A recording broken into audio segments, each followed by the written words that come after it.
And for this cause God shall send them strong delusion, that they should believe a lie.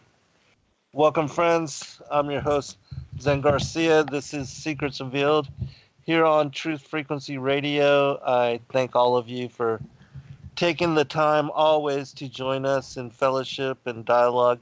It's an honor to be able to come to you with the things that I've learned over the years, and I'm also honored to have as guests with me my really good friend, Dr. Joy Jeffries Pugh. Dr. Joy, are you there? Yes, how are you tonight, Zen? I look so forward to our shows together. This has been a exciting week knowing that this was coming up tonight.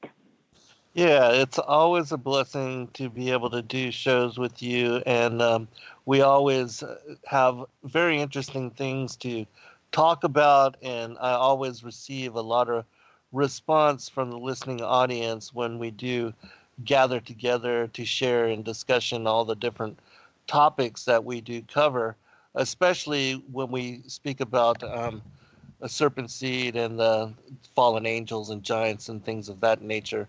And so I'm just glad to be able to be here with you, Dr. Joy. And how has life been with you? And are things progressing as far as other work and other research? And what have you been doing to occupy your time?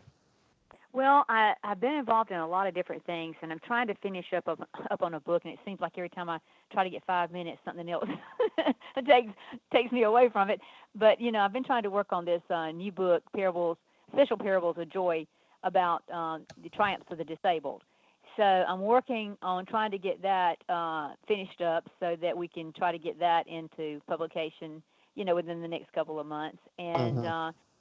that's kind of a it's an important work for me because I worked so many years with handicapped people, and of course, you know that Mel became handicapped, so there's a lot of love in my heart about trying to show that handicapped people can succeed when given the right opportunities, and then as well as what you have to go through when you're trying to either uh, step on a stage in a larger area or whatever when you're handicapped and people kind of put you down because you are.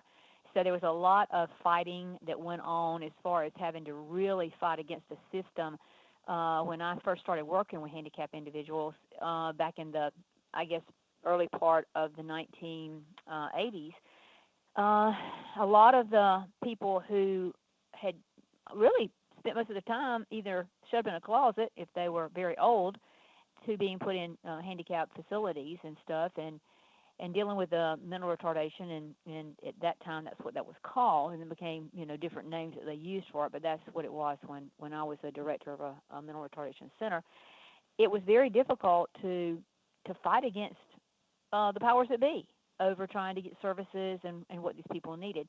So there's a lot of things in this book that are really triumphs, tragedies. There's some really tough things that I had to deal with that really almost rocked my little world many, many times, and it just kind of held on. And so it's very inspirational. It has a lot of explanation that the way I was able to succeed and do what I was able to do with these people was really through the help of being a Christian and turning to God, and knowing that He was the overseer of all that I needed to do. And if I would place my trust in Him, he came through. So that's why it's going to be called Special Parables of Joy, because it follows up on my first book, Parables of Joy on a Georgia Farm, which are true stories. So what I'm going to be doing is actually showing some truth in these stories, like I did in the Parables of Joy on a Georgia Farm. So that's what I've kind of been focusing on. I've been focusing on some music. I play drums at different places, and then I also play keyboard, piano, and do some specials and stuff like that at some of the other churches. So music stays a very important part of my life almost on a daily basis, because I play so many different instruments, and I enjoy playing music and honoring our Father in heaven with it. So Mm-hmm. it's kind of a fun thing to do. And then on the social end, my life is kind of weird because I was married for so long to a wonderful, wonderful man. So trying to get into this scene of dating and things like that, that's been a real challenge for me. I think things have changed a whole lot since I was starting to date all those years ago, 37, Right. 38 years ago when I first met Neil. There was just a different, the world was different, and the Mhm. people were different, and there was not all this dog eat dog and selfishness and expectation of this and this Right. that really doesn't add up, and sometimes it's not very Christian. So that's been another side of life that I'm having to really to learn to deal with. And then I'm of course, you know me, I'm always very active, so I'm doing things that are athletic, and I love to jet ski. I was doing some trick skiing today on my jet ski, and so I stay very athletic, and I'm looking at probably jumping on a motorcycle in the next couple of days I and saw attempting that. that again. As a young person, I did a lot of that growing up, and so I'm trying to bring back some things. You know, when you get older, you think about how many days can you still, or will you be able to do these certain things, and you kind Right. of put it off. And I saw that happen with Mill working so many years, hoping to retire, hoping to get to play golf, you know, the rest of his life and that kind of stuff. And then when he took the flu shot and became so sick, then he ended up watching his golf from a hospital bed. And Yeah. so I've made my mind up that I want to do some things that I can still do that I really enjoyed growing up in my life. And so I'm kind of incorporating all that. So it's kind of a new me, maybe an old me mixed in with a a new me at the same time. So it's been a lot of little things like that. And of course, I keep up with the research. I'm interested in, and like you know, this phenomena with the pineal gland. It is something that I really look for tidbits of information really on a daily basis. And I hope that, you know, as time goes on and if you know, if the rapture doesn't happen or something like that, then I hope to, you know, to start after I finish this special parables book on something about the pineal gland because I feel like that's kind of Satan's final frontier. And I don't think a lot of people realize that we have a connector in our head to what I believe is really our creator. And of course, that Satan is trying his best to manipulate it in such a way and utilize it to his benefit that sometimes like a radio station, if we get a little bit out of tune. I know when I was mowing the yard today and I had my headphones on and I was listening to different music, and it seems like if I would get on one end of my yard, then this particular person that I was listening to preach, it would I'd go down the yard and all of a sudden I'd have rock music or some other kind of music, and then it'd be like I went through the different wavelengths, and it was reminding me that if you don't stay in tune to our Heavenly Father, that there's always these other wavelengths out there that can be bombarding you. So Right. I'm really learning. I enjoy studying. I go to a lot of different churches. I'm interested in trying to, you know, see how different congregations react to different things. So I've been visiting other places, so I get a good um, understanding the different religions and how they meet, what they're saying, are they being politically correct, are people showing up? Because I feel like that we are living in the last days, and so Mhm. I like to be able to, when I come on a show and talk about that kind of thing, to be able to do it from a standpoint of that this is not just something I read about. I want to experience so that when I talk about it, then people Yes. know that I'm just not making it up or I don't have any understanding about it. I really want to gain great understanding, and that was one of the reasons when we were talking before the show about what to talk about tonight. I felt like it was real important because of the numbers of UFO sightings that are going on, and all the UFO news that's coming out on CNN, on Fox, and of course the History Channel's inundated with MUFON's new series when they're bringing up all these things that really are major sightings. There have been case studies that really are very highly documented and are really from people who are very credible in the fact that they are high up in the military, are great pilots, are great Navy men. I mean, it's not like somebody who's trying to get on, you know, CNN and somebody pat them on the back that they had a experience. We're talking about people who are trained to know if they are being attacked and be attacked by what, you know, who's the enemy. We have great instrumentation in, you know, our military to be able to determine what something is. when it's on radar, because I mean we don't want to be calling Donald Trump and going, we have 50 million warheads headed this way. When if it's not warheads, we don't want him like saying, okay, well we need to send 50 million going the other way. So it's really important, I think now more than any time, for us to really try to discuss some of the things that I brought up very early on in my research, when people would go like, Joy, please, you're not really going to talk about UFOs. And as you and I both know, some of the things that you and I have been talking about now for, oh my gosh, Zen, a long time. I was thinking about how long you and I have been friends and we've been doing this. I mean, we were bringing things to the table that people were laughing at us about, like the cloning, about a serpent seed, about what was going on in the garden, that we were seeing the end of days happening, and the UFO phenomena, and that there's demonic activities. I mean, we were truly on the cutting edge, and we really got a lot of punches in the nose, kind of a way. That now I think people are going, how did you all know that? Because I get that a lot of times. And in fact, it's interesting that I was on a couple of radio shows years ago, like, the early 1980s, talking about my research. And I was like, well, this is kind of what it was, and this is kind of what it is, and that kind of stuff.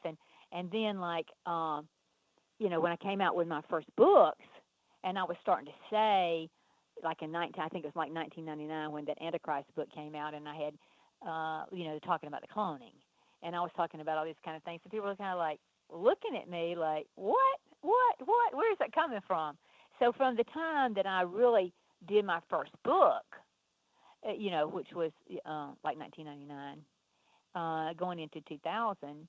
It was one of those kinds of things where even I was talking about things like that our computers were going to, talking about Y2K and all this kind of stuff. I mean, this was before we had the World Wide Web, before we had really connections between computers. I mean, everybody had their little desktops, because I was working on my doctorate degree in the 80s. And, of course, I had like some of these weird things happen, and I was telling people about stuff, and everybody would say, "Well, Joy, you need to write a book about that." But I was working, I was out in the public working, and I would get maybe a couple people around the table, especially at a business meeting, and before it got over with, somebody would say, "Well, what are you studying now? What do you know about this or whatever?" And I would, sit and talk about it. And they would go, "I just never knew that you knew all this stuff about the biblical prophecy and all these kind of things." And then I would say, "Well, I had this weird experience.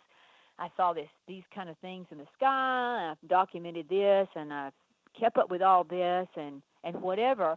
And if anything, it was kind of like God was preparing me then. And I've always said, really from the time that I was a child, that there was a pattern in my life, or things that happened in my life that kept me focused on these strange and unusual things going on, not reacting in a negative way, but like in a scientific little mind when I was a little kid going, this doesn't make sense, and why would this happen?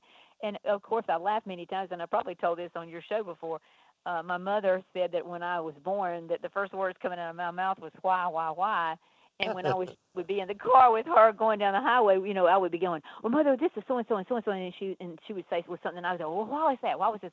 And then she would look at me and she'd go, "Can we be quiet, like for the next 10 minutes, like not say anything, And I would go, "Well, Mama, we'll be home by then." And she goes, "Yeah, I know," because she's gonna get out of the car where she didn't have all these questions. But the same thing happened to me as a young child. I had that dream at age 6 that I really felt like that God showed me that the end of days was coming, and it's going to be really traumatic and tragic and that kind of stuff.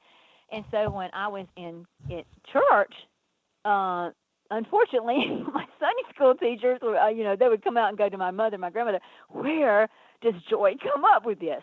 Because literally, it was a time when we didn't have anything at that time but one TV station. We had a small little library in town. So I was bringing up things that they didn't have accessibility to even answer some of the questions that I was bringing up to them. And so I've come a long way, baby, from those first questions that I had to now with the research that I've been able to do, and so thankful that you all have helped me so much get this work out, and I appreciate it. You are just my best friend ever, and I'm so glad all those years ago that I chose to do my first really sit down and videoed interview with you up there in Athens. And it was the best thing that I could have ever chosen to do. And I have been blessed every day to be able to call you friend because of that. So, what we've done together, the YouTube things that we've done together, the research that we've done together has really helped me, I think, have someone who's coming at it at a different angle, but yet the confirmation is so, uh, it's all there. And once you see confirmation, whether you can, use confirmation within in biblical scripture, which I do, because if I use a scripture from, Genesis, and there's one in Deuteronomy, and there's another one, let's say, over in Matthew, if it's godly, it will always line up. It never contradicts itself. And I think that's what's good about the work that you and I do together, is that it lines up. It doesn't contradict itself. It may be coming from a different source under a different reason, but it lines up with what biblical scripture is telling us is going to happen. And I just think it's been the best thing that we've been able to do this. But boy, have we taken a lot of a lot of punches the Yes. last number of years, Zen. So, like I say, I really hope that we can kind of focus a little bit on this alien agenda, because of the way that the History Channel has been promoting it. That they are things that have been here and they're coming back and they're going to help mankind, and this ancient Right. alien stuff. I mean, it seems like it's a lot easier for people to hear about aliens from, the Pleiades than it is to listen to what you and I say. And that's that in the days of Noah, we did that YouTube stuff that I think a lot of people have really sent me emails over the course of years, how much they enjoyed us doing that Noah and series about that. I think that bringing that out so long ago is different than somebody writing about their stuff today. I mean, we have a history of being able to tell people for a long time before all this starts becoming like in the news now. We were already saying this is something to be paying attention to, that this is something that's going to come in such a way that you need to be paying attention as to how it's being brought to the table and what they're really telling us about it. So, we're not locked in, or you and I aren't locked in, that we are just now bringing this up. We've been talking about this for a very long time. Right. And so it kind of thrills me to see CNN, Fox, and NBC News and places like that really airing what's happening. And I think some of the things that, if people want to go to my Facebook page, I try to list a lot of the things that come up, especially that's newsworthy, about this UFO phenomena that is getting great, I guess, recognition right now. And you can go to Joye, Joye, Pugh, Pugh, and on my Facebook page, you can just scroll down, and it'll pop up, and you'll see some of the UFO stuff that I have brought up and mentioned. And you can go to the site, see the actual footage. You can read about the different types of UFOs that are being seen. But the most important thing, and what I'm seeing and in reading in these articles, is that now where we had like UFO reports, and of course I joined MUFON, which is the Mutual UFO Network, Unidentified Flying Object Network, years ago, like I think it was like 1990, maybe 91, or, I've gotten so old, 1991 or 92, that I actually joined that organization simply, really, because I had a phenomenal UFO sighting, and was wanting to find someone to talk with about it in the scientific community, and was able to locate a man that was in Atlanta at the time, Chris Early, and he came down, and he was a scientist, and we spent several hours. He and another gentleman that was very involved in what they would call the Georgia Mutual UFO Network. And so there were scientists, and you know, I was had just finished on my doctorate, so it was like three minds sitting together at a table, going, okay, explain this. What is this? Have you ever seen this?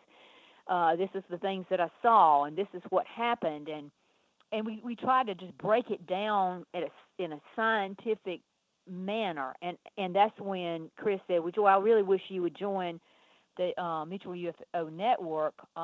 International network and become a consultant, because you know you're looking at this not as hyped up, not as conspiracy theory. You're looking at it from a scientific standpoint. And I said, well, the interesting thing is, I think it's like Thomas in the Bible when he couldn't see Jesus. You know, he knew he'd been crucified, and he really didn't want to believe until he actually looked at Jesus and saw those nail prints. Right. He wasn't going to believe it. And I've always said, for the people who had ever laughed at me about talking about a UFO, I'd say, yeah, you go right ahead and laugh.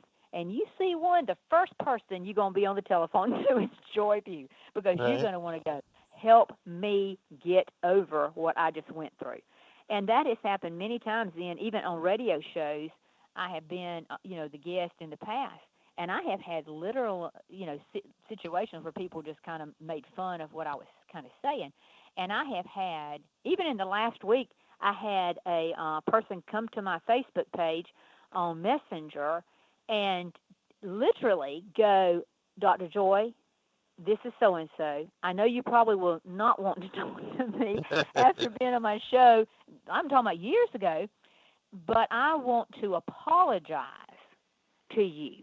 And I get a lot of that. And I know one time I was on a show with a guy out in Phoenix, and he just really made it like it was just, you know, hoopla. And I'm going to tell you something. That man experienced something that he could not explain. And one Saturday afternoon, he called me, and I answered the telephone, and he told me who I was. And, you know, I wanted to go, oh, my gosh, let me just hang up. I don't want to talk to this person, you know. And he was like, this is what's happened to me. And first of all, I want to ask you if you'll come back on my show. And I'm sitting there going to myself, do I really want to get myself put back through that?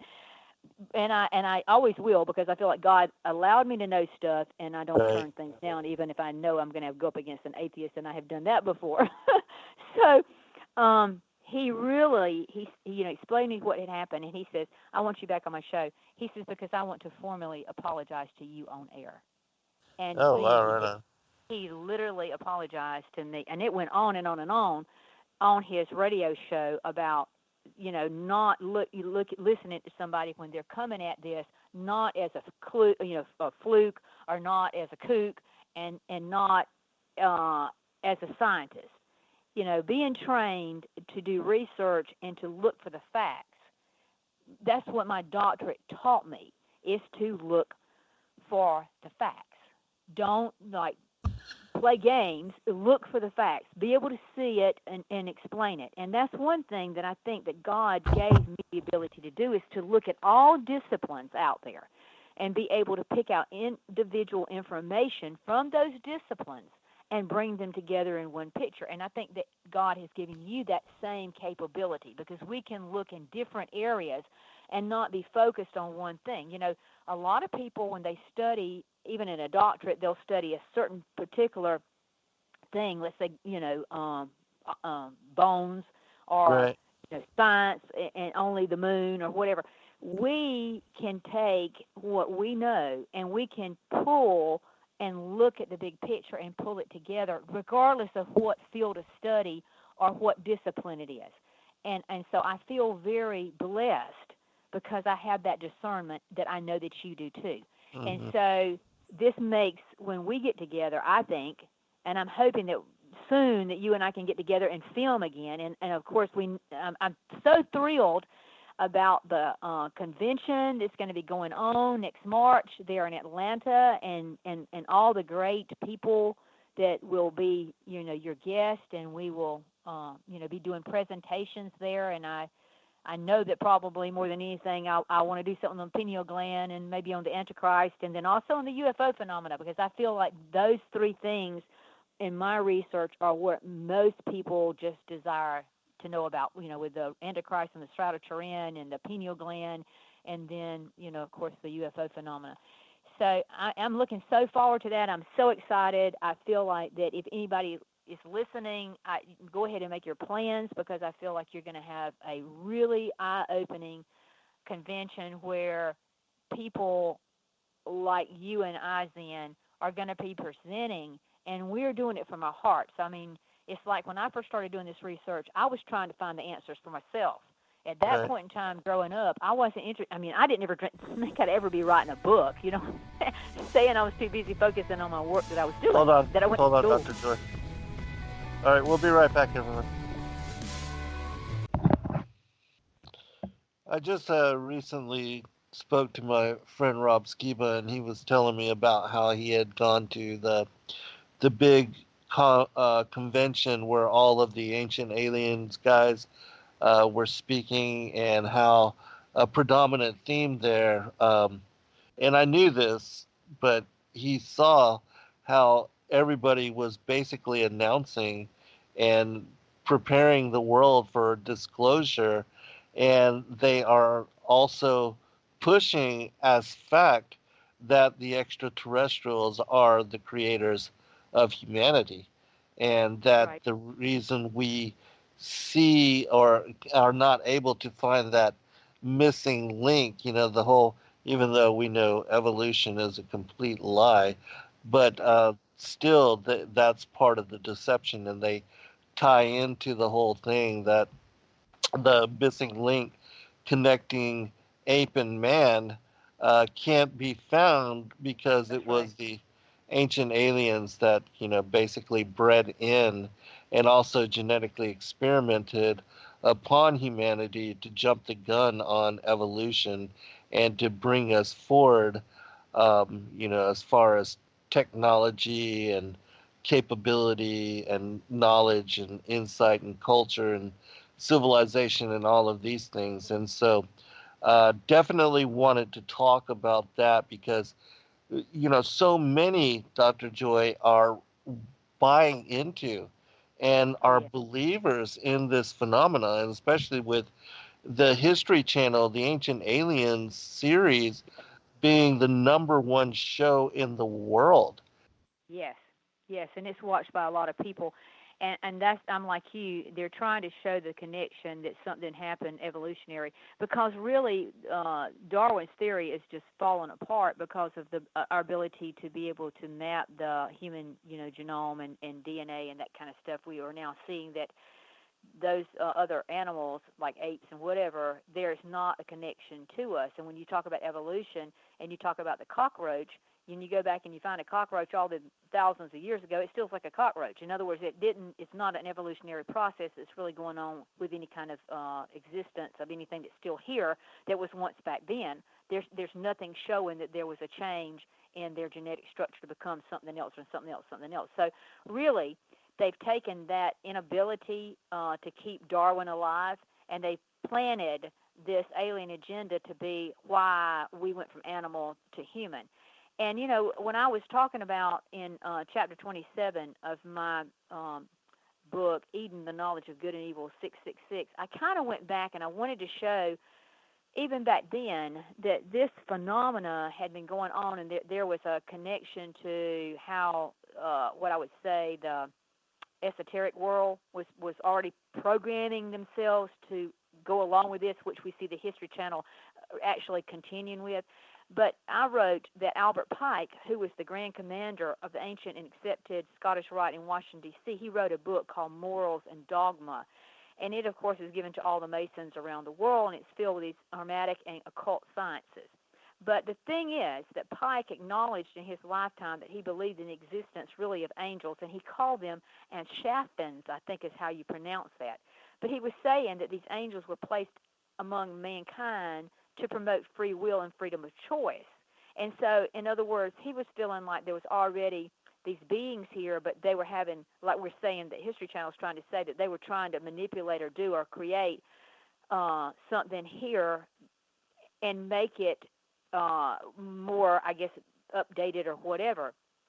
And then I mentioned that there was a philosopher, uh, um, philosophy. I can't really say that word. My ability to speak like that, and I know it's foreign, but she wrote a book called The Secret Doctrine, and she Right. called those Elena things. Blavatsky. Yeah, say that for me again. There Blavatsky. Blavatsky. I Yes. just can't, it's kind of like Peter Piper picked of whatever. I can't ever get Right. that Right. together. Yeah. So anyway, but she called those things the builders and creators of humanity. So she was also trying to show, like we're seeing, that there was something that came to earth, from heaven to earth. And of course, I mentioned in my book also about the Sumerian cuneiform texts, which were clay texts that were found over there in the Babylonian area and Samaria. And that is where you get people like, that tried to go in there and look at those cuneiform texts, and they wanted to determine, what is it actually telling us. And they tried to interpret that these beings came from heaven to earth. Well, interesting enough, you and I both know that in Genesis chapter 6, it talks about, the sons of God coming upon the daughters of man, and that they interbred with human women and formed something called a giant. And Right. if people think that you can get a giant out of two people that God created in the garden, would be impossible, because the genetics would have stayed the same. In other words, to get a manipulation in a genetic situation, then you've got to change the DNA some way, or mutate it, or do something that would allow it to form something that would not be after its kind. And that's one thing that we really talked about many, many times on shows together, is that in the garden, if you go back and read Genesis and the first part of it, when God created anything in the beginning, he created everything after its kind, with seed after its kind. Yes. So in other words, if he created an apple tree, it formed an apple tree, its seed formed the next apple tree, and it stayed an apple tree. It didn't grow like apples and oranges, and it didn't grow like pink and green fruit, and it didn't have like a tomato and a frog skin mixed together that you now can grow it in the snow. It was literally after its kind. Everything was after its kind, and that included Adam and Eve. And that was one of the reasons why he took Eve from Adam's rib cage. And interesting enough, back in the day, people would say, "Oh, when he put him to sleep and he took his rib out." But now science is just wonderful, and I love to talk about how it proves the Bible's true instead of proving it's not true. The science has come along far enough now to really prove that the best place to get DNA out of a human being is, guess where? The ribs, the rib cage. And so when God took that out, and of course we know Christ was with God at that time too, but when he took that rib out and put Adam asleep, he was taking the best part out. He was taking the perfect genetic part out to form Eve. So he was making things after their kind. So when Adam and Eve had their child, if it was their child, we've talked about this, that Abel was their child, because it says specifically that Abel was a breath, and we know that the breath was what Adam was, and we know that Seth was in his father's image, but Cain was not. He was given from the Lord. He was Of not the wicked same, one. and he was the wicked one. We know he's not in Adam's lineage. We've kind of gone through that and preached it, I think, enough that I hope people have finally gotten a grasp on it a little bit. But the thing that's interesting to me is that when you talk about genetics now, then we know that when the daughters of men were come upon by the sons of God, it had to be something genetically different to form a giant. We can no longer say, "Oh, well, that was Cain's lineage, and it was Seth's lineage that came together and formed that." There's no way they could have done that if it had been of the same seed after its kind. In other words, if Cain had been after Adam and Eve, and he had his family had sexual relationships with Seth's family, who was after Adam and Eve, then there would have been no change. You wouldn't have got a giant. You wouldn't have got anything different other than what would be after its kind. So literally, science is telling us that if the Bible says it like it said it, that meant there had to be something totally different genetically.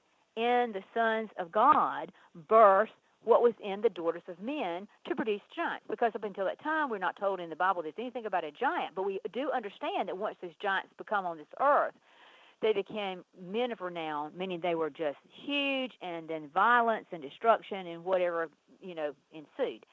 So that in itself has proven to us that something happened where these things came to earth. So I'm saying, and I truly believe, that when we know that Satan was cast out of heaven and he had to take those angels that followed him, that they were thrown into the earth, and that they have been here with us, and that their manipulation of mankind and the fact that Cain was the son of Satan, there's genetic total difference from what was really established by God in seed after its own kind. Right. I have a question for you, Dr. Joy. Really quick. I had read somewhere in one of the ancient manuscripts that it was the 13th rib, that we used to have 13 ribs, and that that was removed, and that was what Eve was used to, be formed from. And I'm not positive. Read that too, and I'm not sure where I read that at, and that rib just no longer exists in the human body like that, and I cannot remember. But I have heard that, and I can't verify it, but I know that I've heard that story, that was a rib that was there, kind of like the sinew and stuff, and about when the hip and everything that Jacob, when he fought with all night long, and his name was changed from Jacob to Israel. Right. There's unusual things that God has used, I think, to manifest other things. So it wouldn't put it past him to utilize something that would not allow it to be, in other words, to have utilized it for that purpose to make what he made. Because, like I say, the rib is the number one place to get the best. Yeah. The other thing that I had also read somewhere, and I'm not positive on this, but is that the giant skeletons, that they do have 13 ribs. And, again, I'm not certain on that, but if somebody sees and has, access to a skeleton, if they could confirm that and let me know, that would be very interesting. But one other question. Yeah, one other question for you for King asks, Dr. Joy, if she thinks that the UFOs are most likely vehicles of the Nephilim or in any way demonic. And I would say that, the Nephilim are demonic. So. Oh, yes, the Nephilim are demonic, because that's what we're saying is that those giants like that those fallen angels produced those giants like that, and they were devouring the earth, and that's the reason the flood happened. That was why the entire lineage of Noah was really down to very few left that was pure in any form, fashion, that had the original DNA that should have never, to stay purified and stay perfect. And that's why it says Noah was perfect in his lineage like that. It wasn't that he was a perfect person. It's just that he had the DNA of the true lineage that God established between Adam and Eve, and then Abel, and then Adam and Eve, and then Seth. And then Seth's lineage went right on down into Noah. But what was happening is that lineage became like non-existent, and this other lineage filled with all these, giants and whatever, they were literally devouring everything, destroying everything. And so, that's why God built the ark. That's why he chose Noah. That's why he chose Noah's children. That's why they were able to get into the ark and survive through the flood, was to bring them through the other side. But like I mentioned before, there was tainted DNA on that ark, because those other people that they married, that Noah's sons married, and more than likely even Noah's son Ham had some, because that's how it was kind of reconstituted after he did this terrible act with his mother, or Noah's wife, who either one, but I believe it was his mother, because after the flood, of the father. Continued to. And Canaan was the result of that. Right.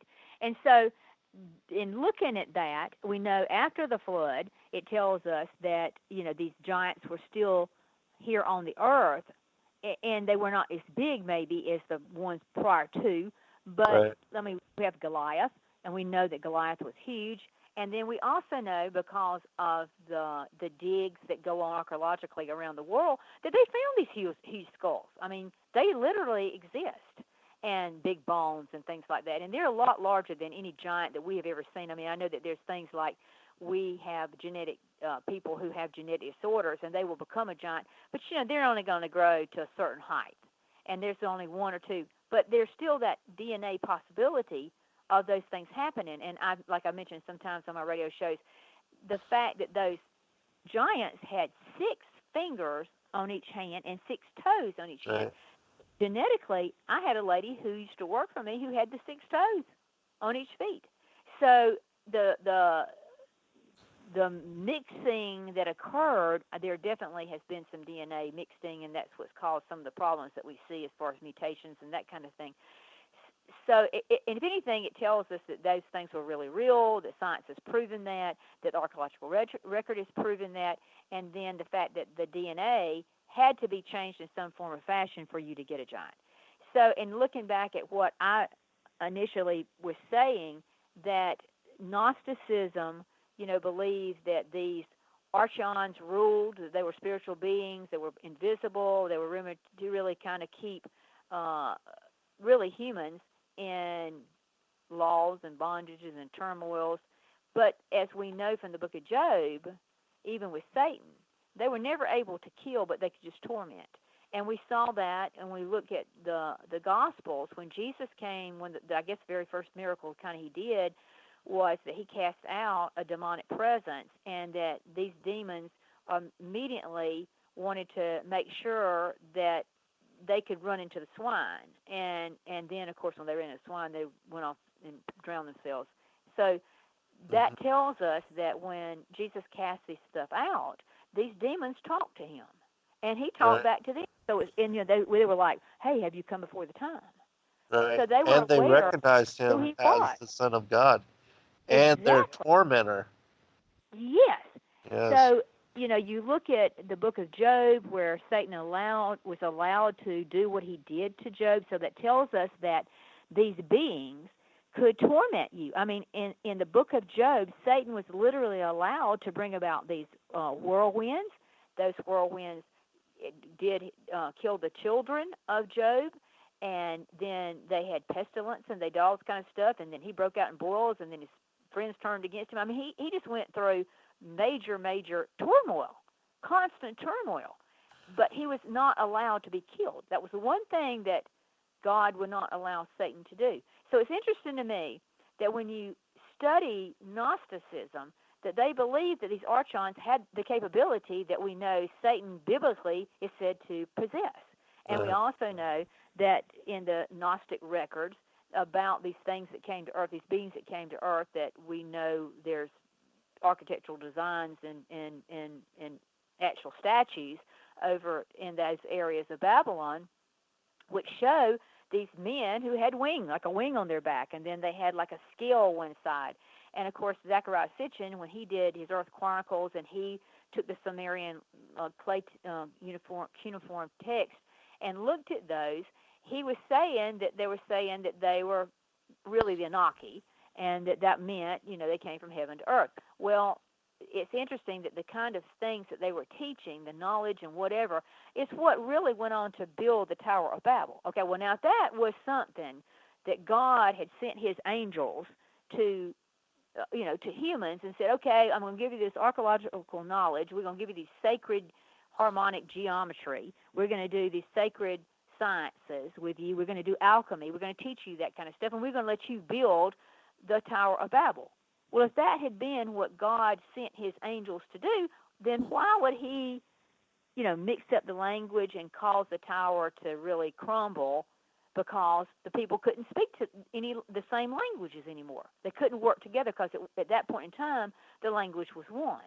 And so they were like a bunch of bees all connected together, which I talk about in my books, Beguile, this universal consciousness, in that they all were of the same thought processes and of the same knowledge and whatever. And then when the Tower of Babel was being built, I mean, they were going to carry it right up to heaven. So if anything, that proves to me that if the beings that Zechariah Sitchin talks about in his Earth Chronicles and about the Sumerian text, if they came to Earth for the purpose of making us intelligent, doing this to us, whatever, then why was it that Creator God went, whoa, Uh-huh. you know, we got to destroy this. I'm going to make your conversation be whatever, and different languages.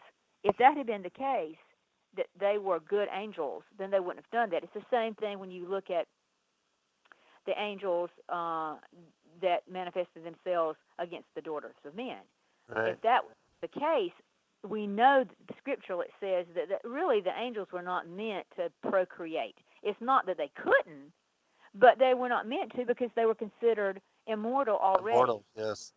And so whatever, that's why when they chose not to follow God and misuse God's love, then that's why they were cast directly in hell, because they didn't have, thank goodness, we got a chance if we mess up to plead the blood of Jesus and be, brought back into the fold.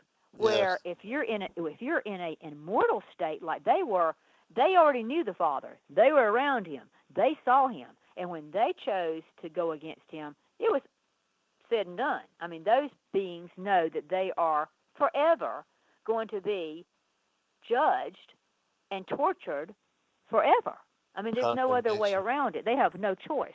So it's interesting to me, again, that you can see a difference in biblical scripture between what was one thing and what was another. And, it really makes you stop and think, if these things were here, when Jesus was here, he was talking to them. And many times when his disciples were not able to, heal, he would say, you got to require a little bit of fasting and praying, because these things are not easy to remove. And, of course, I talk about in my work, there's a great guy that was actually, he was at the Vatican. He was a Jesuit, but he worked with the exorcism.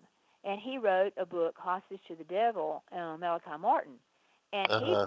specifically told in case study after case study that if you try to remove a demonic presence from someone and you are not prayed up and cleansed yourself, you're fixing to set yourself up for death. And in some cases, the priest literally died in their attempt to try to remove these demonic presences.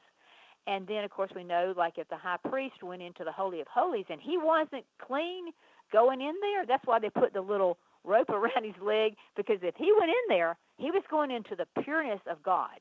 Yes. Even touching the Ark of the Covenant required that you were of the lineage of Virgin. Aaron, Right. and only the Leviticals ones could, do things in the temple. But you Right. had to be from Aaron's lineage to actually be the high priest. And if you touched it, you died. So genetically, there was something about their bodies that either didn't conduct or not conduct that nobody else had. So science is now showing us how these things can manifest. And, I mentioned in this Eden, the Knowledge of Good and Evil, about James the First, King of England. I always promote, please read the old King James versions. Don't get these new ones where they're manipulating words and changing whatever in these Bibles, because most people don't understand when somebody comes out with a Bible other than King James, they've got to change something to get copyright and patents, be able to Right. make money. If they Profit. don't, then they are in violation of the King James Bible, and then they can be sued because of that. So anything that's not a King James version of the Bible, or the old one like that, is manipulated. It's changed. It's not the original translation. But going back to him, I found it interesting that he actually wrote a book called Demonology, and he really believed in the active demonic beings that were walking really among mankind. And he felt like these demonic beings were Satan and his fallen angels, and they had been cast to earth, just as the Bible has stated. So, King James actually wrote that the spiritual realm was very active with and against humans. So, here we have, which very few people ever mention, that he wrote this book. And so he was saying, hey, there is something going on here. So after I looked at that, then I, of course, in my book, wanted to make to bring in the Gnostic area so that you see why History Channel is doing what it's doing. And then I wanted to bring in what King James, and which is the Christian version of translation, and we're showing these demonic beings and that they were fallen angels. And then I tried to bring in just the, I guess, pop culture. And people like UFO researcher was Whitley Strieber, who was one of the first ones to kind of come out and talk about fallen angels, maybe as UFO aliens or whatever. But he kind of gave the, instead of saying fallen angels, he was the one that kind of started the alien abduction phenomena. And his book, Transformation, The Breakthrough, really was one of the first ones that really kind of put it in pop culture as an alien presence. And I quoted some things that he had said in that Transformation, The Breakthrough, in this Eden book. And what I quote him as saying is that the visitors are physically real. They also function on a non-physical level, and this may be their primary reality. They have either been here a long time or they are trying to create that impression. They have the ability to enter the mind and affect thought and can accomplish amazing feats with this skill. They have taught me by demonstration that I have a soul. Oh, hold on, Dr. Joy. You can finish it up when we come back from break. Hold on, everyone. Okay.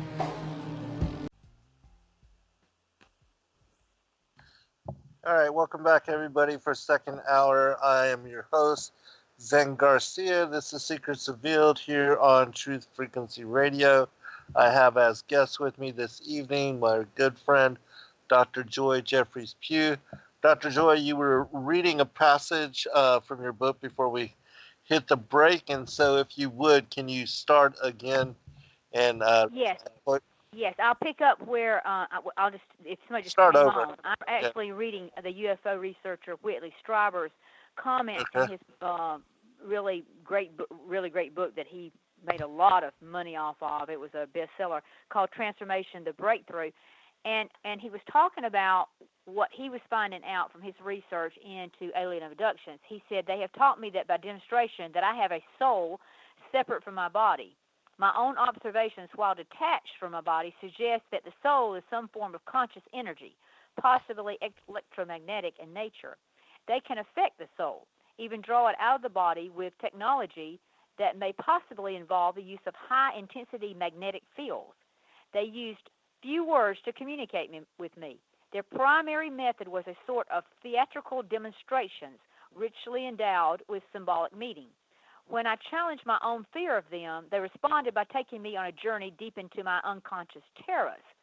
So it's telling you from what he encountered in an alien abduction, it's much like it's talking about the soul. Why would it be that aliens from wherever would be affecting your soul? That is a big red flag. Because if they're affecting your soul and they can affect it in some strange reason, they're after it. They want it.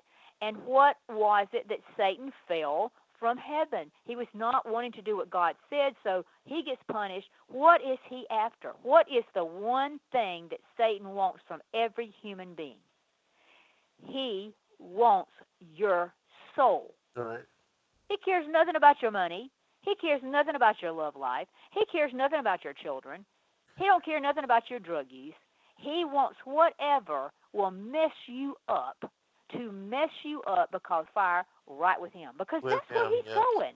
That's where the fallen angels are going, because they are immortal beings. And the moment that you die, you become an immortal being.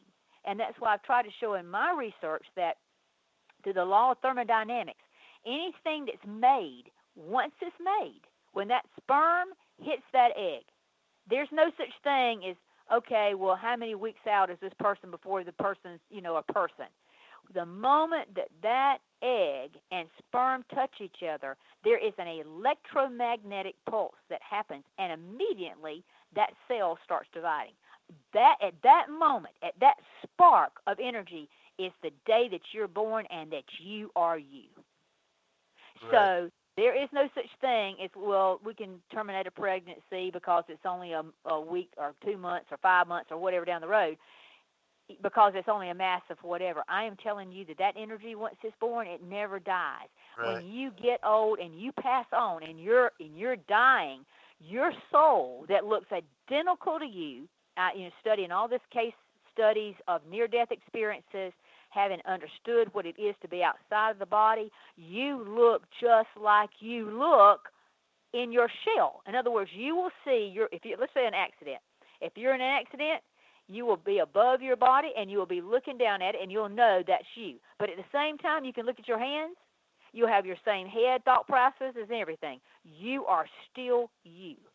So there is no such thing as death ending at all. In other words, death is just the next step for you to leave, no different than if anybody's ever seen on the trees, if you go outside and you see locusts, when they bust the shell open, they come out of that shell or a cocoon or whatever. They're leaving one type of existence in reality, and they go into another type. So when you come out of your body, you still look like you. You still know who you are. You still are aware of who you are. We know when Jesus resurrected from the dead, people knew him. He ate with them, and then he went up into heaven. And he says, I'm coming back. So they knew him. He looked like himself. Yes. And when you come out of the body like that, you will recognize yourself. And that's why in near-death experiences, when people are drawn down through the light and they meet their loved ones, they know them. But yet their bodies are back here, in a graveyard. But Right. how would you know somebody if you were a light or you were this? You know them because they look like them. The people that I've actually had in near-death experiences that have talked with me, that I've sat across the table for, I've done the research on it, the very credible individuals, they cry. They talk about seeing things, older people that they loved. There's some cases where they didn't even know they had siblings. Nobody had ever told them that they had a brother or sister that died, when they were a week old or something like that. Or that for some reason an abortion had happened, and all of a sudden they're back going, I met somebody and they knew me, and then all of a sudden they realized I was there.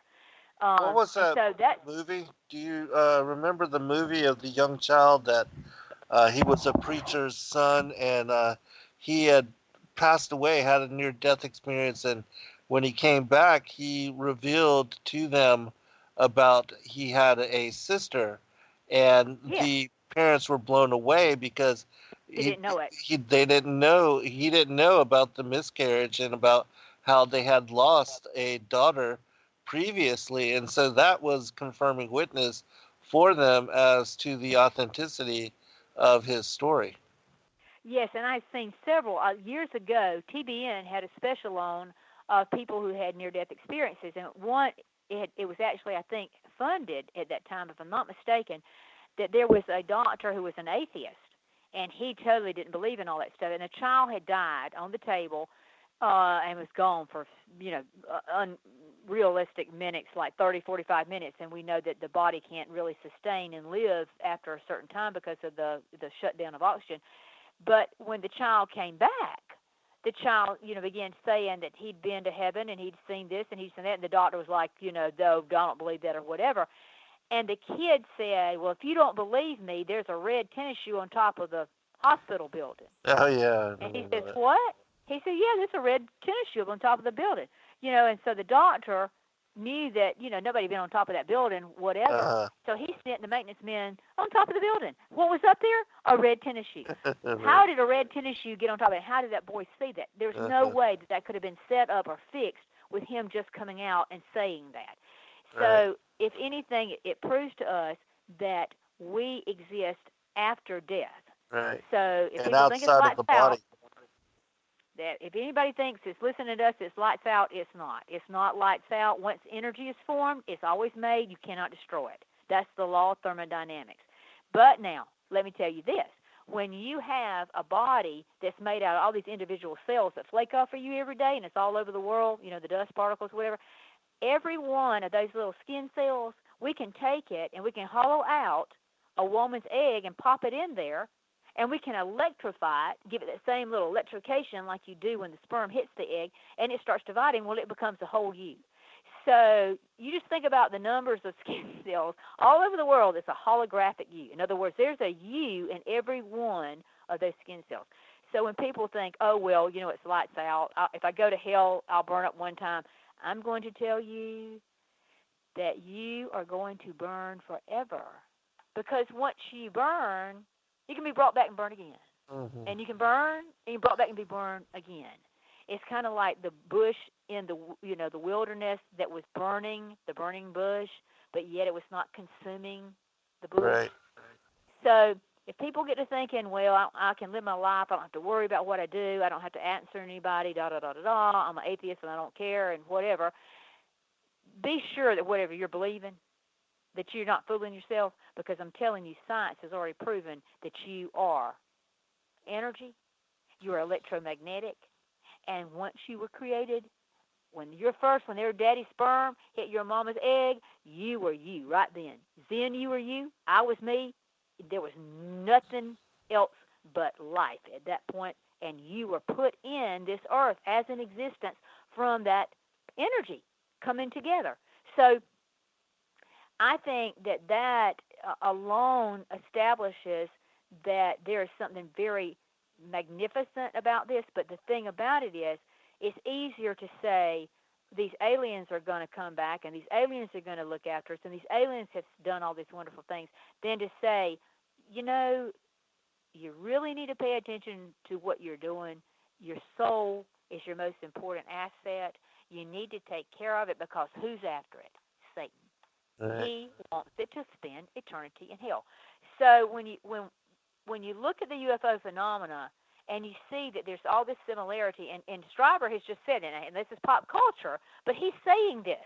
He's literally saying that they are able to manipulate your soul, do things to your soul, that your soul is a high-intensity magnetic. It's got magnetic fields. I always believe that, because when we think about, like I've mentioned on your show before, your DNA is singing.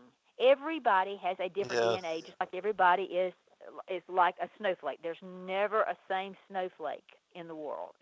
Every one of them are different. So you are different than I am, but yet my DNA is singing, your DNA is singing. So the Creator, He made that so He knows where His creation's at and what you're doing, and He knows if you're negative or if you're positive because of your tune. You can listen to a song and you can tell whether that's a sad tune or it's a happy tune, or if it's a nasty tune or if it's a godly tune. We can do that as humans. We know that. So the Creator knows it too, and so does Satan. So having the connection to be able to do that tells us that we are looking at fallen angels. And, this is why in my book I wanted to show that this is how this all got started. And then I go on to say that this has been known all around the world, because I mentioned that a rocket scientist who is actually president of the Beijing Aerospace University, and he was the director of China's UFO Research Association back in the day, he said that the UFO phenomena was worth researching, and that the Chinese had always watched the skies for their signs. And if anybody knows anything about Chinese history, it's one of the oldest histories that exist. And there was a guy, a German named Harwood Hausdorff, who actually wrote a book called The White Pyramid and Satellites of the Gods. And he claimed that a Chinese Roswell-type UFO actually crashed 12,000 years ago in China. And he said those alien remains, or they looked alien. And the reason he said alien is because we have been told, History Channel, Bud Hopkins, Whitney Stryber, the people who've seen these little beings, they're like 4 foot tall with these big heads and whatever. Well, this guy, this German researcher, says that those beings were said to have had, big heads, and that they were about 4 feet tall, and that the Chinese legend that they were referenced as the sons of heaven who came to earth in fiery metallic dragons. Right. And that these sons are actually credited by the Chinese with building over 100 pyramids throughout China. Right. Well, now, if that's the case, we've got Mayan step pyramids. We've got the pyramids in Egypt. We've got the pyramids in China. I mean, we've got pyramids that are under the water, under the sea. Right. We've got Indian mounds, all this kind of stuff. You've got the bunkers and things that are over in England that are mounds. So this technology and these people were doing this. What's very interesting, especially when they say they were flying around in fiery metallic dragons. In my research, I go on to talk about that around the Earth are ley lines, and they are electromagnetic, and they cross each other, and they're called dragon nodes. They're crossroads. They're Right. always over like a thing of water, and of course I can dowse. And when you come across these nodes, you can dowse. You'll find water there because if you're carrying like metal rods in your hand, they will fold. They'll just fold right on you. If you're using a stick and you get across and you've got a Y stick and it just pulls straight down, and you can literally get this funny feeling in your arm. So that's how people found wells. They called it water witching, which is very interesting to me. Dowsing, they changed it to, but it was back in the day. It was called water witching. In other words, you were using something to find water like this, and it was responding. Your body responded to it. So it's interesting to me that the Chinese literally said that they were sons of heaven who came to earth in fiery metallic dragons. Well, these ley lines that go around the earth were actually called paths of the dragon. And Mm-hmm. all the megalithic buildings, like the pyramids, are all built on top of those ley lines where they cross each other. Now, Zen, going back that many years ago when they built the pyramids and whatever, and the Mayan pyramids and these pyramids in China, to be able to find those specifically and they were building those buildings, those big buildings on it, and the crypts were right over that water. Well, now in the Bible, it talks about oracles, and those oracles were on dragon ley lines or Uh-huh. dragon nodes. There's different names for it, but it was called the Path of the Dragon by the Chinese. Well, now, if that's the case, then, I've studied, and I show in my research in the Beguile books in this as well, that the megalithic buildings are generating some kind of energy. And so they're placed specifically in certain, like along ley lines around the earth at certain points, and they are all connected to this dragon path. Well, isn't it interesting that the Chinese were saying these things were utilizing those things to do that? Well, if you go back and you look at Egyptian paintings, there are some Egyptian paintings that show UFOs. I mean, even in Leonardo da Vinci's painting, there is UFOs. So it's not like this has been something that just started last year or 10 years ago. We're talking about things that, especially in the Chinese record, that goes, 12,000 years ago. So if that's the case, this was not something that just got started. It's something that's been going on a very long time. Right. Right. And, I quoted, and let's see, let me find what his name was, Victor Marchetti. He was the former special assistant to the executive director of the Central Intelligence Agency, actually our CIA. But he was the first CIA employee to go public. And I quoted him in his article that was entitled How the CIA Views the UFO Phenomena. It came out in a book called Second Look, Volume 1. It was number 7, and it was on May 1979. And his comment was this: we have indeed been contacted, perhaps even visited, by extraterrestrial beings, and the United States government, in collusion with the other national powers of the earth, are determined to keep this information from the general public. Mm-hmm. And that's the thing. They have kept it as quiet as they could keep because they didn't want anybody to panic, simply because then these craft can outmaneuver every known type of aircraft that we have. Right. And if you go, like I said, if people listen and don't believe it, go to my Facebook page and pull up the UFO stuff and watch the videos.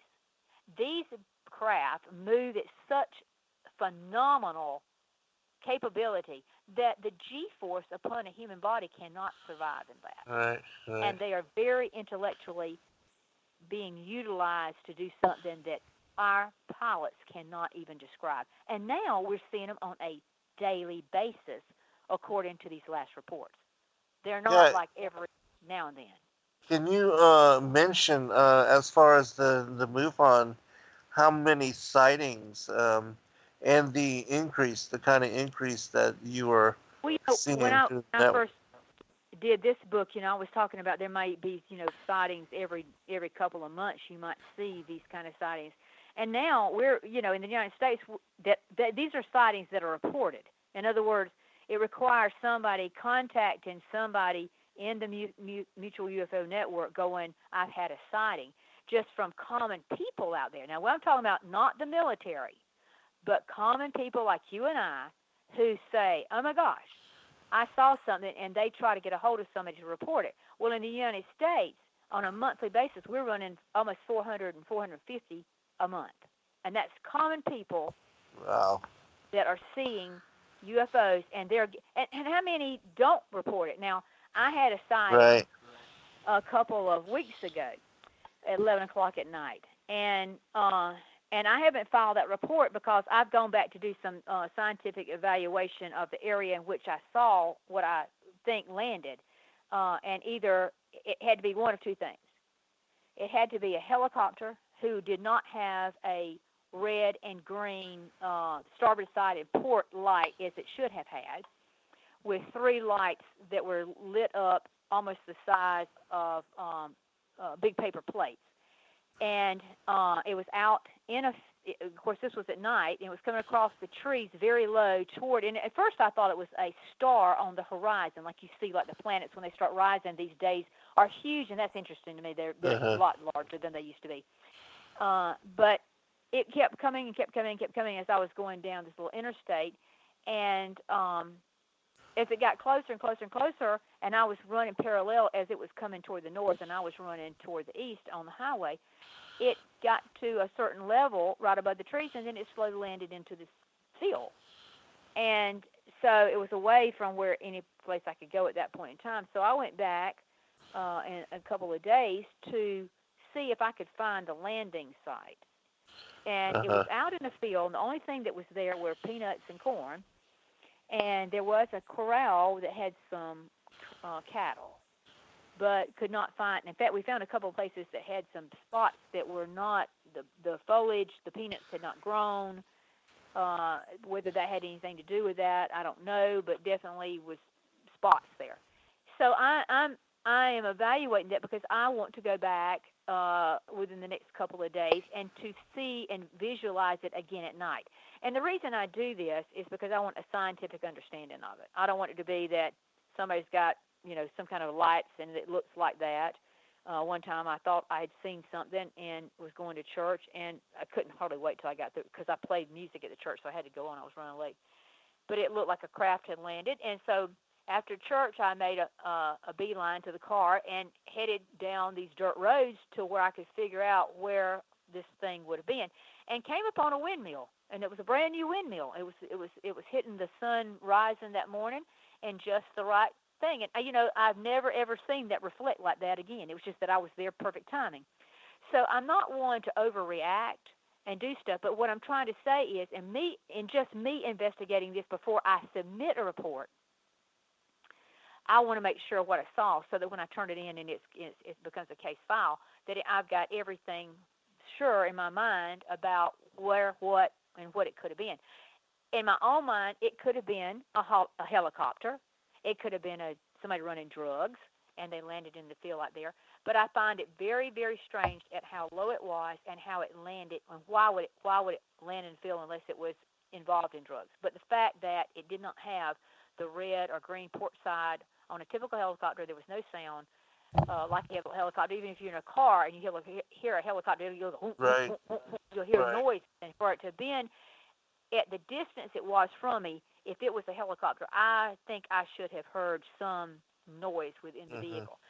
So I guess what I'm saying is, if that in fact was something unusual, which I can't verify it was a UFO, but I can't verify it was an alien craft. I can verify that it was an unidentified flying object because I can't identify what it was. Was it a helicopter? I don't know. But at the same time, those kinds of sightings are being seen around the country.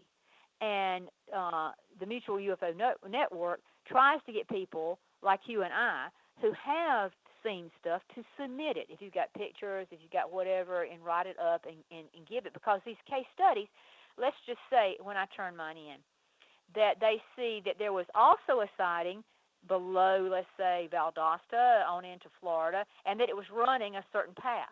That's how you can verify, and that's the way MUFON has used to say, well, we had a sighting at, let's say, 10 o'clock here in Georgia. In Alabama, we had that same craft that went over, 11 o'clock. We had that same craft that was following the same trajectory, and and it's in Texas by whatever time. Then you can say, well, how fast was that craft moving if that was the same craft on that same trajectory? And you can understand that it's a lot faster than anything we have capable of flying, supposedly out there.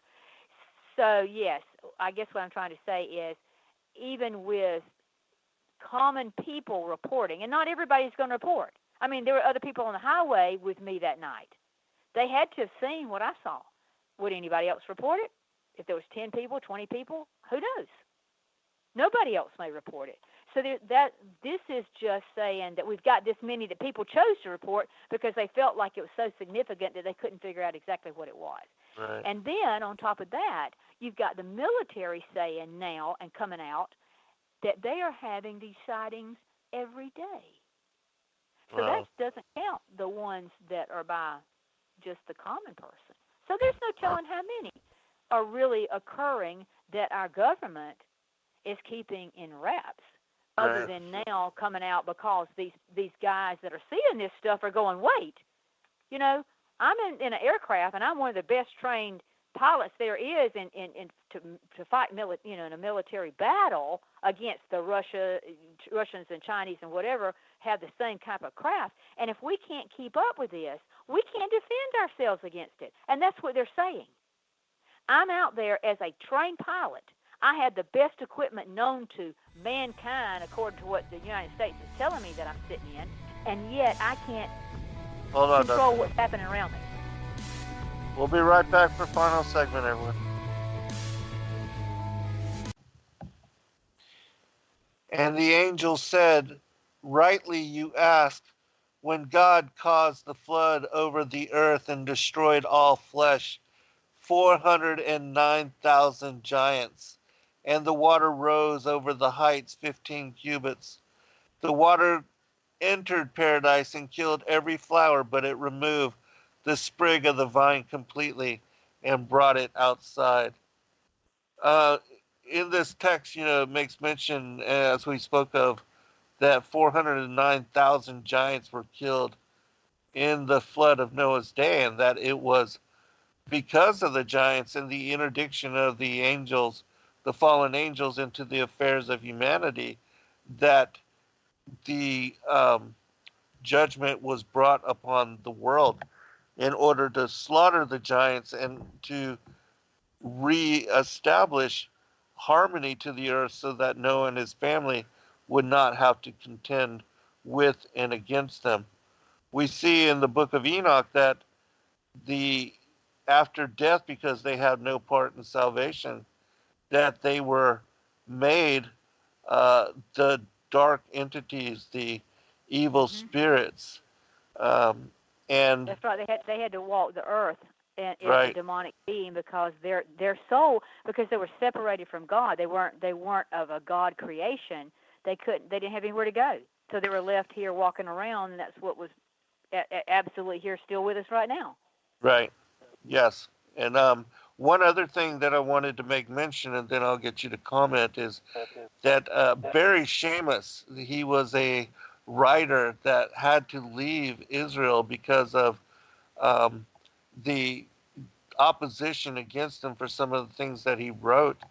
But he revealed that during his stint there as a reporter for a certain newspaper, that giants were sighted in Israel, and I think it was 1992 that that there was sightings of UFOs, and then when they went out to investigate, they found these footprints that were embedded into the ground. Yes, and they belonged to giants, and so that was all revealed and verified and reported, and he wrote a book called The Return of the Nephilim, and in it he reported his findings, and this was confirmed and was reported in Israel on the the mainstream news channels, and it shows you even the giants' connections with the UFOs and the fallen angels, which are their parents, and again the whole demonic influence of what the world is buying into as far as the extraterrestrials being the creators of humanity. That's right, and it's really they're doing it as really a delusion, a beguilement to humanity to think that we should trust these things, that they're good, they're for us, that they're back to help us. I mean, I've heard all kinds of stuff, and it really has formed a type of religion. And I even mentioned this in my book Eden. I'll read a little bit from that about this connection between the aliens and demonic beings. There was a writer, Jacques Vallée, in his work entitled The Invisible College in 1975, he actually called UFOs a new form of religion. And then John Mack, MD, that of course he's passed away, but he was the author of Passport to the Cosmos, Human Transformation and Alien Encounters in 1999. He stated that his research findings from his abduction case studies, and that's what he did, he was a professor in a college, indicated that aliens were trying to take mankind back to something he called the source. They always use something other than God. They got like the source or whatever. And then Dr. Barry Dowling, he was of course a Presbyterian minister and a pastor for like 34 years. And he said in his work that the UFO phenomena was the type of God hypothesis, and that these, that what we're looking at is that all three of these men that wrote like that and were very informative in what they did, they were describing the alien agenda using three different types of terms. Mm-hmm. So I found it interesting that Dowling, because he was a minister, he said this phenomena, really the UFO phenomena, does not consist of a bunch of little green guys from Mars, but he clearly expressed that the aliens are not God. They're just playing like it. Right. And he actually stated in his book, ETs, which are extraterrestrials, are not God, but they are so powerful they can trick us into thinking they are God. Right. Which caused the religious responses of Betty Anderson, who was a person who experienced an alien abduction, Whitney Strieber, who I quoted a while ago, and many of the experiencers that Dr. John Mack actually did in his abduction research. They all were saying that there was a religious connotation, that they were trying to play God, that they were involved in God. And Whitley specifically said that they were trying to affect his soul. Well, now, isn't it interesting, if these things are aliens, why are they after the soul? I mean, again, going back to what we said a while ago, the person and the thing or the being that's after anything regarding a soul, it's between him and God. Right. Because at death, your soul is going to go one or two places. There's not an in-between anymore. Back in the day before Christ came and died on the cross, there was a place called the bosom of Abraham, which existed in a great gulf, really against where the people were in hell. But once Jesus went down and rose again, those people came up and were resurrected, and they walked the earth. So the other ones are still in that hellacious place. And the parable of the rich man and Lazarus that Christ told us about, it specifically says he could see that situation, and those people were burning. They were in hellfire.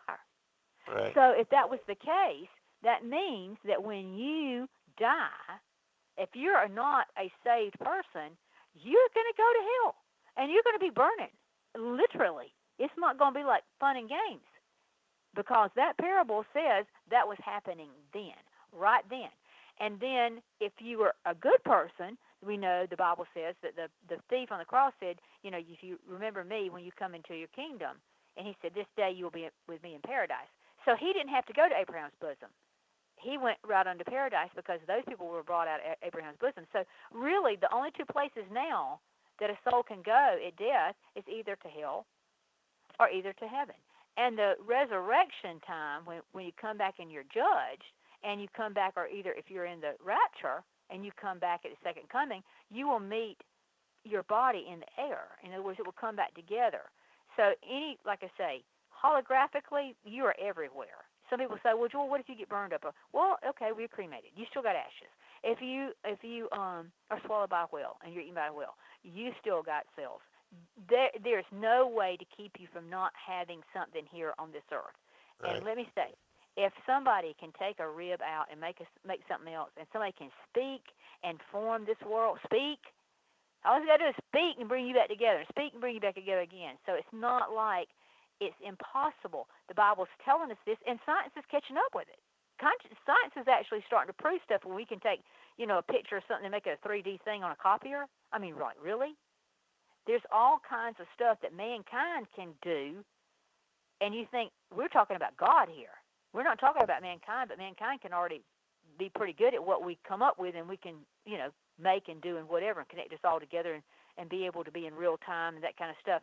So when I was trying to put this book together years ago, I was trying to show that all of this stuff was connected, I even connected back to the folklore that really overlapped with things like the fairies and the gods and goddesses and the giants. I mean, I was bringing all that together in this book, trying to show that it all has a connection to each other. And the thing about it is, when people experience LSD or DMT, which is kind of like a white powder when it's ingested, it'll make you feel like really weird, but it sets your mind up to do some really crazy things. In other words, DMT actually hits the neurons of the brain, and it causes it to function differently.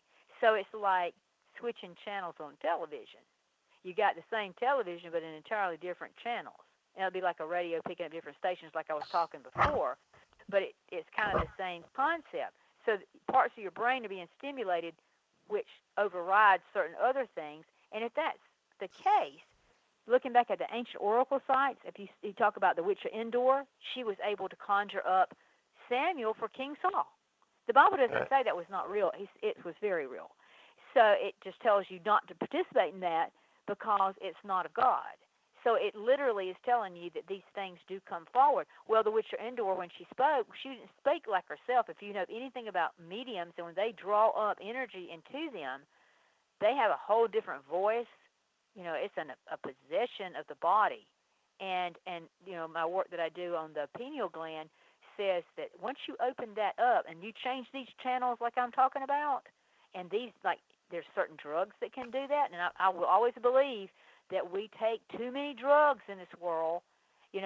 Pharmacology in the Hebrew is really another name for sorcery. Pharma.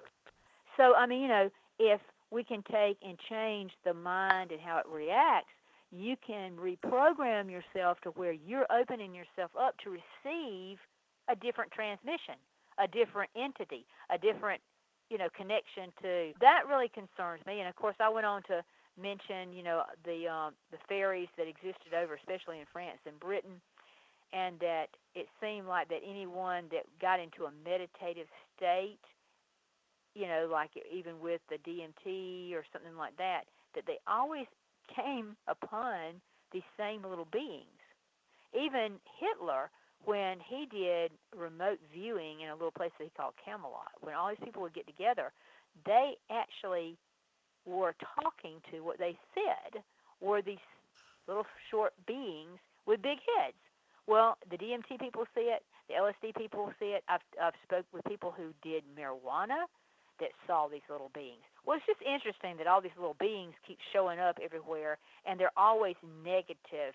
They're always trying to play God. They're always trying to make you think they are more intelligent than you are, and that they are here for a purpose. Most of them, if they teach anything other than torment when they get people in an abduction situation, they're teaching the law of nature, like you have the power to change nature. You have the power to be God. They have this teaching of theosophy where our creation is more important than the creator. In other words, you can make your own self be whatever you want to do. So I even went further, and I know there are people who came forward a long time ago, and I know you had an advertisement a while ago about the UFOs that they're seen in ultraviolet light, according to the people who were astronauts. I I mentioned Edgar Mitchell, who had a science degree, a doctorate, who was a former Apollo astronaut in my book, Eden, the Knowledge of Good and Evil, and I said that he appeared actually before Congress telling and calling for the government to disclose the UFO cover-up. And he said he believed the government's silence regarding UFOs had gotten out of hand and was posing a danger to the democracy of the United States. Well, it's like these people have been trying to bring different credible witnesses before our government for years. Actually requested before his untimely death that the Government Accounting Office, the GAO, search for documents concerning the 1947 UFO crash in Roswell, New Mexico, that's so famous about whether we really believe that there was a craft that went down out there. And in 1995, that GAO, which is the Government Accounting Office, they responded to his request by stating that the Roswell Air Force Base's administrative records, now listen to this, from March of 1945 to December of 1949 had been destroyed, along with ongoing messages from October 1946 through December 1949. How convenient. And so that's right, how convenient. These documents, according to Congressman Smith, he was told were destroyed without any record of authorization to destroy them. When you've got government records, anybody that knows about secret government records, you have to have an authorization to destroy them so that the authorization stays in the file that once there were records there that had something of this nature. You can't just destroy it and not have authorization for those records to have been gone. So it raises suspicion, and I think that's the thing, is that it has been going on for so long that there's been certain people really that I believe have lost their lives trying to bring this to the forefront. I think William Cooper, who authored Behold a Pale Horse, was one of them. I think that Tim Keith, who wrote Black Helicopters Over America and Saucers of the Illuminati, he suffered an untimely death. And then there was Keith's publisher, Ron Bonds, who had a thing called Illuminate Press. He died after ingesting a mysterious, in fact, actually very fast-acting poison at a restaurant in Atlanta, Georgia. So, there are people that I mentioned in my work that were trying to say, wait, red flag, there's something going on. And I've always believed that they've never called them UFOs, so they can say they're not, in other words, we don't have anything on UFOs, because I think they call them IFOs. I think they know they have identified them as identified flying objects, and they know what they are, so they can say to us, poor people out here, there's no such thing as something being unidentified. So they don't exist. I think that they're using another terminology, and if they're saying, oh, yeah, we do have identified, but nobody's asking for that. They're asking for unidentified, so they can get away with saying, oh, we didn't have it, or we don't have this, or whatever. It is the way they play the game and have been able to do that, really, I think, up until now, Zen. Our mass media, our ability to talk in real time worldwide has allowed us to catch people doing stuff in real time. And the fact that we've got people out there that are doing this kind of work in the military, they go home every night to their families and they're going, look, I saw this, and I'm about tired of it. The squadron all saw it. This guy saw it. He was up. We had people come and take records and tell us to keep our mouth shut. Well, if you get so many people like that, enough of them get together, they'd be like me. I'm not afraid to say I saw something. I can't tell you what it was, but it was something that I know I've never seen anything like that before. Right. And if that's the case, and these military people are saying, we don't have any way to stop this.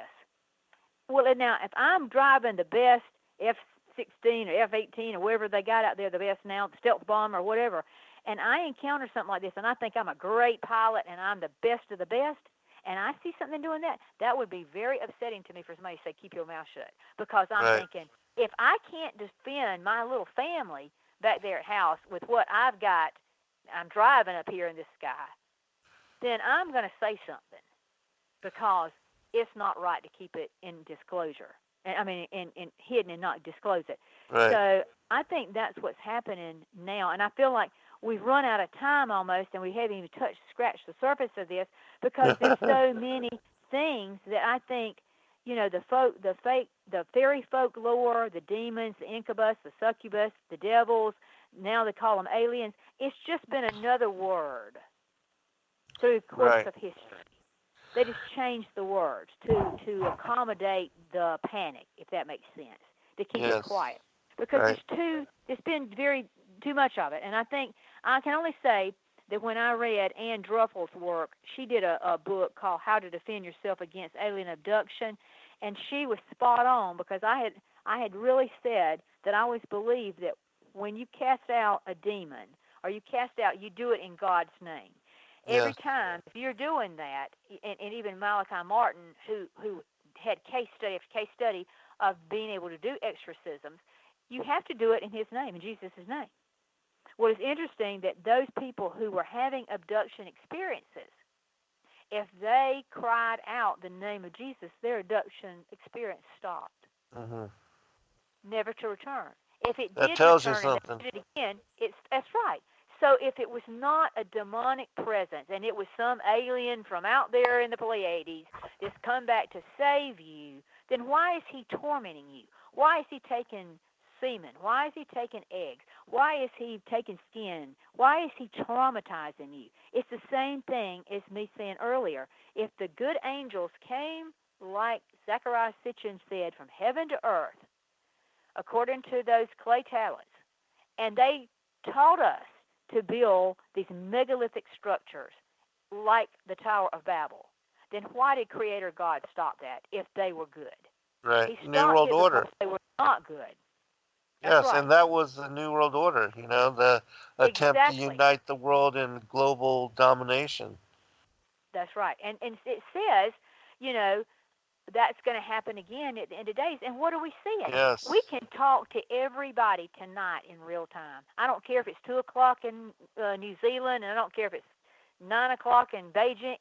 We are all, even though we're talking across time. I always laugh and say it's kind of funny because you're talking in the future. If you're talking to the east, and you're talking to the past. You know what I'm saying? Right. You're really, your voice is in that area in a different time. Yes. It's almost like time warp, So we can 24/7 talk to anybody in the world. We can use translation, where like if you and I are talking, you're talking in Chinese and I'm talking in English, I can hear you speaking in Chinese, but at the same time it's being translated and I can talk to you right now in real time. I haven't got to Right. get a translator and wait and try to figure out what you said. I mean, you just think about how that has changed. Yeah, it's And then amazing. that really back like the Tower of Babel, which was Hmm. the forming of a new world order, which Right. was totally against what God wanted. So it says, according to our scriptures in Revelation, we're heading back to those days where that Hmm. universal consciousness is controlling the entire world. That's a whole other aspect of the teaching of the bee and the queen bee and all that. That's in my work about universal consciousness. So Yes. it's all connected. And I think if anything, I hope tonight that anybody's gotten from this is that what you're seeing on TV is real. You better pay attention to what they're saying, because if they're leading you to believe that these aliens have come back to help us, they are here for one purpose, and that is to destroy your soul. Yes. Yes, because they want us to fall with them and to be judged and condemned with them. It says in the scriptures that they want not one of the sons of men to inherit the ordinances that they abandoned That's right. in leaving their former estate. And so, yeah, and being condemned and banished to this world and placed themselves also under the authority of death, because the judgment, the second death, all of that has a part to play. And Christ said, they recognize him. It's funny that humanity did not recognize their saving Messiah, but the legions, the demonic hordes, they absolutely recognized him. Just as now you can cast out and stop alien abductions in the name of Right. Yahushua, Jesus Christ. And so that should tell people something. It's the same thing, legion, demonic entities. That's Uh, right. yeah. But Dr. Joy, we And then, got 4 minutes remaining, and if you okay, I would, want to quote one more thing from my book. yeah, The and Bible give out your clearly states. website too. Okay, the Bible clearly states that the spirits of devils will be seen in the coming days before the end of the ages. John the Revelator wrote, "And I saw 3 unclean spirits like frogs come out of the mouth of the dragon, and out of the mouth of the beast, and out of the mouth of the false prophet. For they are the spirits of devils, working miracles, which go forth unto the kings of the earth and to the whole world, to gather them to the battle of the great day of God Almighty." That's in Revelation 16:13 through 14. So what John the Revelator is describing is demonic spirits as being frog-like.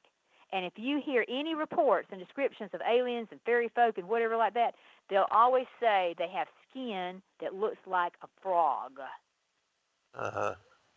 So it's like they have a reptilian look, Right. which is serpent, serpent, serpent. Yes. serpent. Yes. So I feel like that's telling us pay attention. Right. So if you have listened and you're interested in any of my work, go to my website, www.drjoye, spelled DRJOYE, and that's Joy with an E, drjoye.com. And my Facebook page is Joye, Joye, Pugh. All of my books and stuff are listed at my website. You can click and go right into Sacred Word Publishing and pick up the books. If you're interested in the first UFO that I ever saw, it is documented in a chapter called The Night Sky in my Parables of Joy on a Georgia Farm book, which is the latest book that I've done.